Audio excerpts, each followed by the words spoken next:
This, my friends, is a 2015 Mercedes-Benz GLA.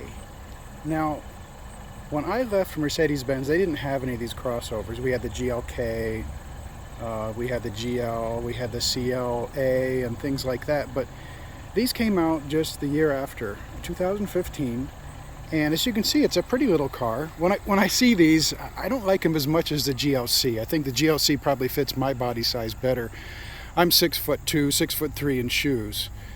But it is a nice looking car. I think the color combination helps this one a lot. Red with the silver wheels and the black trim. You see it's a GLA250.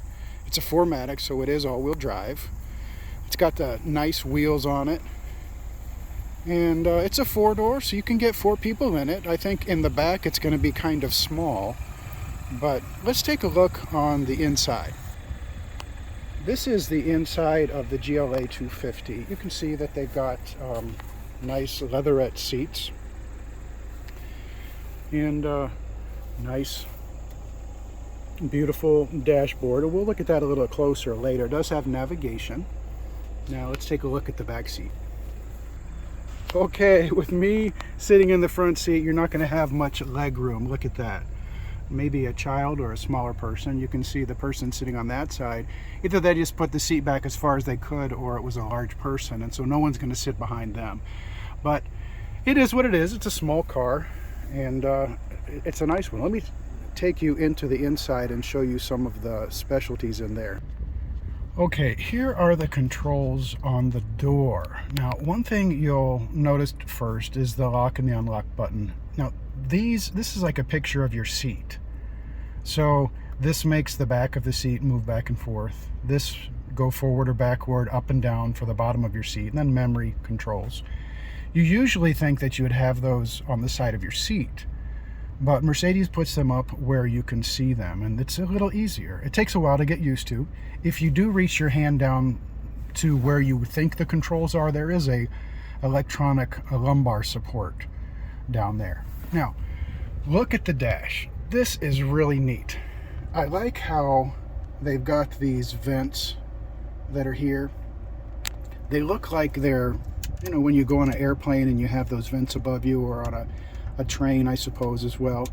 You can move these in any direction. There's not one bar here and one bar there. You just move it. That's nice. Now, we have your lights down here and fog lights, and then there's one for the rear as well. One thing you'll get used to on a Mercedes is the cruise control stock. You set, and then you can accel or decel. Resume is pulled this way, turn it off that way.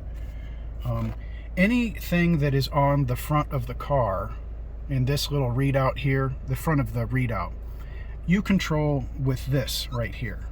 So you press OK, reset, trip, and so on, and then there's a back button you hit. You can see there is a check engine light on this one, something that I'm sure the dealership is going to take a look at. But over on this side we have voice control, voice commands, and then settings for your phone. Now look at this. I know this isn't as phenomenal as when they first came out and nobody had it, but it has the start stop button for the engine.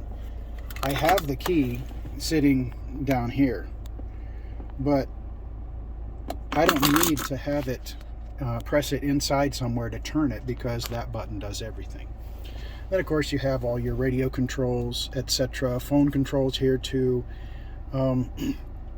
This is your heated seats. This changes from sport, economy, and manual, and there's some other things I won't go through right now. You have your HVAC controls down here.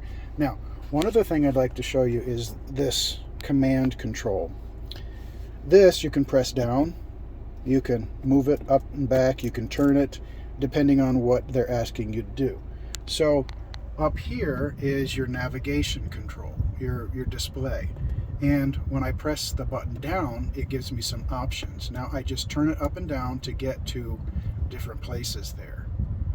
And so you can enter an address, etc. And this is a little old. Maybe your phone would be just as easy to use if you had a magnet holder or a phone holder, but this is what they had 6 or 7 years ago, and it works well. So I can hit the back button and get out of there, and it'll just leave me on the screen. So this is not the biggest screen you're going to see in a car for navigation, but it works. It's a nice little car. I just drove it for a few miles today. It's my first driving a GLA. Before that, I've driven a GLC, but I think this is a capable car. It's got a peppy engine, and the seats are comfortable once you get used to them, and you gotta love those vents. That's it. I hope this helped.